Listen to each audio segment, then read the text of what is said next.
টি-20 বিশ্বকাপে খেলতে পারে ইতালি। ক্রিকেটে নতুন ইতিহাস লেখার খুব কাছে ফুটবলের দেশ ইতালি। 2026 টি-20 বিশ্বকাপ বাছাইয়ে গতকাল স্কটল্যান্ডকে 12 রানে হারানোর পর আগামী টি-20 বিশ্বকাপ খেলার স্বপ্ন দেখছে দেশটি। সেটা করতে পারলে ইতালিয়ান ক্রিকেটে নতুন যুগের সূচনা বলে মনে করেন ইতালির অধিনায়ক জো বার্নস। টি-20 বিশ্বকাপে ইউরোপ অঞ্চলের বাছাই পর্বে ইতালি ম্যাচ খেলছে 3টি। স্কটল্যান্ডকে হারানোর আগে দলটি জিতেছে গার্নিসের বিপক্ষে। জার্সির বিপক্ষে ম্যাচটি হয়েছে পরিত্যক্ত, ফলে 3 ম্যাচে ইতালির পয়েন্ট এখন 5। তাতে দলটি আছে পয়েন্ট তালিকার শীর্ষে। নেট রান রেটেও ইতালি সবার চেয়ে এগিয়ে, তাদের নেট রান রেট 1.722।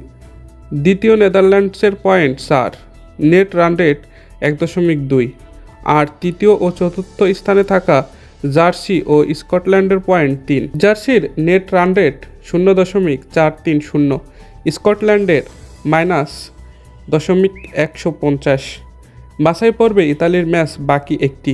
আগামীকাল শুক্রবার ভুরবার্গে নেদারল্যান্ডসের বিপক্ষে শেষ ম্যাচ খেলবেন তারা। এই ম্যাচে জয় পেলেই বিশ্বকাপে পা রাখবে ইতালি।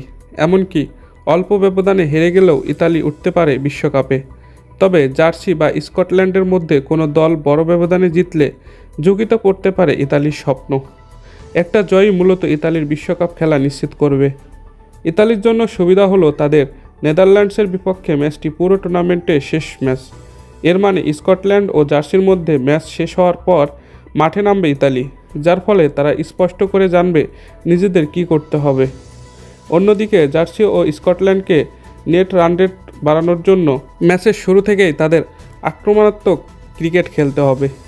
দর্শক, এই ছিল আমাদের আজকের ভিডিওটি ভালো লাগলে লাইক করুন। নিয়মিত খেলার আপডেট ভিডিও পেতে আমাদের চ্যানেলটিকে সাবস্ক্রাইব করে রাখুন।